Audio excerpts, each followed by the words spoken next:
ልጆችን በጠንካራ እሴቶች ለማሳደግ የሚረዱ 10 በጥናትና ምርምር የተደገፉ ጠቃሚ መንገዶች ከሻይን ፋሚሊ ጋይዳንስ። አሰላሙ አለይኩም ወራህመቱላሂ ወበረካቱ። ሰላም ጤና ይስጥልን ውድ የሻይን ፋሚሊ ጋይዳንስ ቤተሰቦች፣ ወደ ሻይን ፋሚሊ ጋይዳንስ እንኳን በደህና መጡ።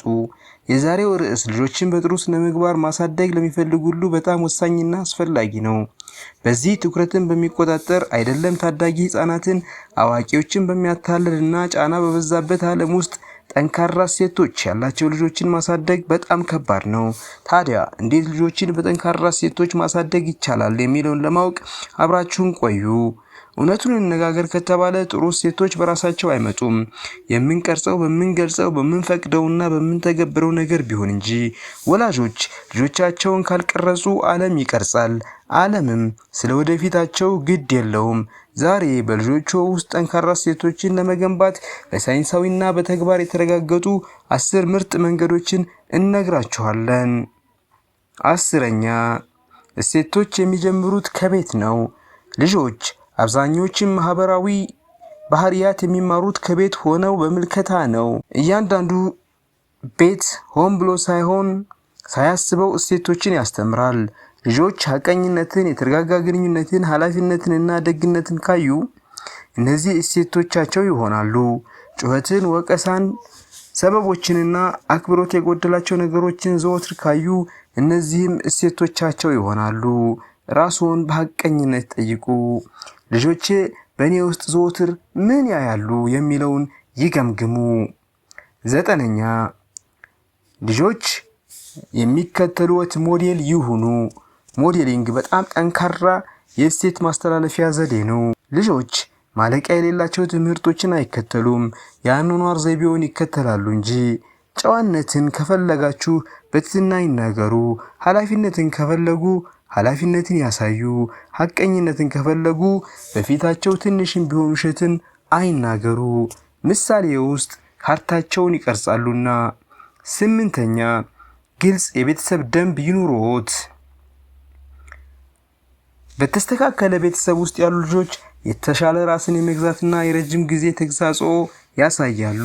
ግልጽ ህጎች የሌሉበት ቤት መጥፎ ልማዶች የሚያድጉበት ቦታ ይሆናል። ደንቦች የሚከተሉትን መሸፈን አለባቸው። በአክብሮት የመግባባት፣ በቤት ውስጥ መርዳት፣ የትምህርት ቤት ኃላፊነቶችን መወጣት፣ የስክሪን ጊዜ መወሰን፣ እውነትን ለመናገር መወሰን፣ ወንድሞችና እህቶችን በፍትሃዊነት ማስተናገድ።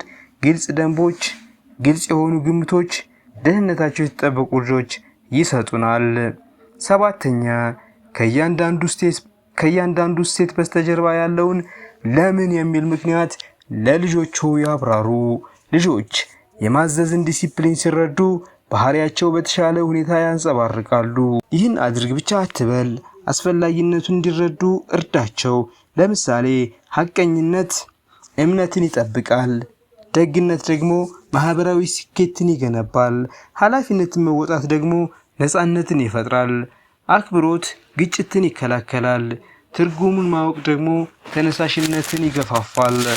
6ኛ፣ እውነተኛና ሊተገበሩ የሚችሉ ኃላፊነቶችን ለልጆች መስጠት። ለዕድሜ ተስማሚ የሆኑ የቤት ውስጥ ስራዎችን በራስ መተማመንና ራስን መገሰጽን መቆጣጠርን ይጨምራሉ። ልጆች በራሳቸው ቤት ውስጥ እንዳሉ እንግዶች ማድረግ የለባችሁም። የሚከተሉትን ኃላፊነቶችን መስጠት ትችላላችሁ። የጠዋት አልጋ ማንጠፍ፣ የትምህርትና የጥናት ቦታዎችን ማጽዳት፣ ትንሽ ወንድም እህቶቻቸውን እንዲያግዙ ማድረግ፣ የቤት ውስጥ ስራዎችን መስራት፣ በዕለት ፕሮግራማቸው መሰረት ደብተር መጽሐፋቸውን፣ የትምህርት ቤት ቦርሳቸውንና በየዕለቱ እንዲያዘጋጁ ማድረግ። ይህንንም ልምድ ማድረግ አስፈላጊ ነው። ኃላፊነታቸውን መወጣት ብቻ ሳይሆን ጥሩ ባህሪም ይገነባላቸዋል። 5ኛ፣ ጓደኝነታቸው ከማን ጋር እንደሆነ መከታተል። የእኩዮቻቸው ተጽዕኖ እሴቶችን፣ ባህሪና የውሳኔ አሰጣጥን በእጅጉ ይነካል። ጥሩ ጓደኞች ልጆን ያሳድጋሉ፣ መጥፎ ጓደኞች ልጆን በፍጥነት ያወርዳሉ። ከማን ጋር ጊዜ እንደሚያሳልፍ ይወቁ። የጓደኞቻቸውን ቤተሰቦች ይወቁ። ውሸትን፣ አክብሮት ማጣትን ወይም አደገኛ ባህሪ መደበኛ የሚያደርጉ ጓደኝነትን ይገድቡ፣ ያስቁሙ። የልጆን ማህበራዊ አካባቢ መጠበቅ አመራር ነው፣ ጥብቅነት አይደለም። 4ኛ፣ የዲጂታል ዓለማቸውን ይቆጣጠሩ። ከመጠን በላይ ስክሪን መጋለጥ ከጠበኝነት፣ አክብሮት ማጣትና ደካማ ስሜታዊ ራስን መግዛት ጋር የተያያዘ ነው። ስልኮች ዛሬ ከወላጆች የበለጠ ልጆችን እያሳደጉ ነው። ያልተጣሩ ማያ ገጾች እሴቶችን በፍጥነት ሊያበላሹ ይችላሉ፣ እያበላሹም ነው። የዲጂታል ሕጎችም የሚከተሉትን ማካተት አለባቸው። በመኝታ ክፍል ውስጥ ስልክ መጠቀም አይቻልም። ያለ ወላጅ ክትትል ኢንተርኔት መጠቀም አይቻልም። አክብሮት የጎደለው ኢሞራላዊ ይዘት እና ኮንተንት መከታተል አይቻልም። በምግብና በጥናት ሰዓት ስክሪን መጠቀም አይቻልም። ይህን ሲያደርጉ እርስዎ ልጅዎ ላይ ጨካኝ እየሆኑ አይደለም። እርስዎ ኃላፊነት የሚሰማዎት ምርጥ ወላጅ ስለሆኑ ነው። 3ኛ በየጊዜው ከልጆችዎ ጋር የሚገናኙበትን ሰዓት ይመድቡ። ጠንካራ የወላጅና የልጆች ግንኙነት ገኛና መጥፎ ባህሪን ይቀንሳል እናም የስሜት መረጋጋትን ይጨምራል። ከልጆችዎ ጋር ያለማቋረጥ ይነጋገሩ። ጥፋታቸውን ብቻ ሊያርሟቸው ብቻ አይደለም፣ ስለ ቀን ውሏቸው ይጠይቋቸው። እንዴት ምን እንደሚሰማቸው ይጠይቋቸው። ምን አይነት ተግዳሮቶች እንዳጋጠሟቸው ይጠይቋቸው። ልጆች ሲሰሙ ልቦናቸው ይከፈታል። ልቦናቸው ሲከፍቱ በቀላሉ ወደሚፈልጉት መንገድ ሊመሯቸው ይችላሉ። 2ኛ ጥሩ ውጤቶችን ብቻ ሳይሆን ጥሩ እሴቶችና ባህሪዎችን ያመስግኑ።